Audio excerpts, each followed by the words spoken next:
Hi hello welcome back to JM Vlogs. இன்றைக்கி ஒரு சூப்பரான சிம்பிளான ரெசிபி வெண்டைக்காய் புளி குழம்பு என்னோடய ஸ்டைலில். அதுக்கு புளியை நான் ஃபஸ்ட்டே ஊற வச்சுருக்கேன். வெண்டைக்காயை மீடியம் சைஸில் கட் பண்ணி வச்சுருக்கேன். 2 தக்காளி எடுத்திருக்கேன். கொஞ்சோண்டு சின்ன வெங்காயம், பூண்டு எல்லாமே ரெடி பண்ணி வச்சாச்சு. ஒரு வானலியில் எண்ணெய் போட்டு கடுகு பொரிஞ்ச உடனே 1/4 டீஸ்பூன் வெந்தயம் எல்லாமே பொரிஞ்சு வந்ததுக்கப்புறம் நம்ம வெட்டி வச்சுருக்கிற சின்ன வெங்காயமும் தட்டி வச்சுருக்கிற பூண்டு ரெண்டையுமே ஒன்றா ஆட் பண்ணிக்கணும். நல்லா ஒரு வணங்கணும். அது வணங்குறப்பே ஒரு ஸ்மெல் வரும் பாருங்கள், சூப்பராக இருக்கும்.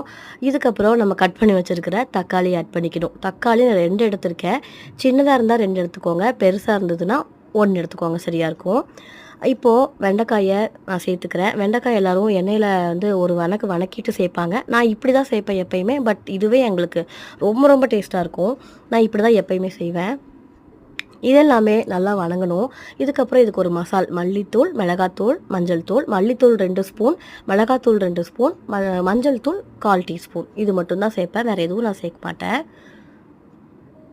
இதெல்லாமே ஒரு வணக்கிக்கணும். இதோட பச்சை ஸ்மெல் இதில் அந்த மசாலா ஸ்மெல் போகிற அளவுக்கு நல்லா ஒரு வணக்கிக்கணும். ஒரு 1/2 டம்ளர் தண்ணி சேர்த்துக்கணும். தண்ணி சேர்த்ததுக்கப்புறம் இது நல்லா ஒரு கலக்கிட்டு இது வந்து லைட்டாக ஒரு கொதி வரணும். கொதி வந்ததுக்கப்புறம் நான் வந்து கரைச்சி வச்சுருக்கிற புளியை வந்து ஆட் பண்ணிக்கிறேன். நான் கெட்டியாக தான் புளி இதில் சேர்த்துக்குவேன். கொஞ்சம் நல்லாவே புளிப்பு டேஸ்ட் வரணுங்கிறக்காக. நல்லாயிருக்கும். நல்லா நம்ம கெட்டியாக கொஞ்சம் சேர்த்தோம்னா ரொம்ப நல்லாயிருக்கும்.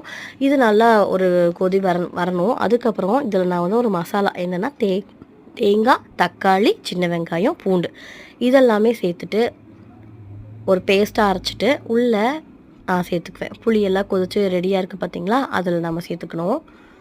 சேர்த்ததுக்கப்புறம் இதுக்கு தேவையான அளவு தண்ணி ஊற்றிக்கணும். உங்களுக்கு எவ்வளோ தண்ணி வேணுமோ, கெட்டியாக வேணும்னா கெட்டியாக அளவாக எடுத்துக்கோங்க. இல்லை எங்களுக்கு தண்ணியாக தான் வேணும் அப்படின்னாலும் இன்னும் கொஞ்சம் தண்ணி ஊற்றி நீங்கள் வந்து இதை ஒரு 4 to 5 மினிட்ஸ் கொதிக்க வச்சுட்டிங்கன்னா சூப்பரான வெண்டைக்காய் குழம்பு ரெடி. இது எங்கள் வீட்டில் எல்லாத்துக்கும் ரொம்ப ரொம்ப ஃபேவரட்டான, என் ஹஸ்பண்டுக்கு ரொம்ப ரொம்ப பிடிச்ச குழம்பு இது. அவ்வளோதான், ரெடி. ரொம்ப சிம்பிள்.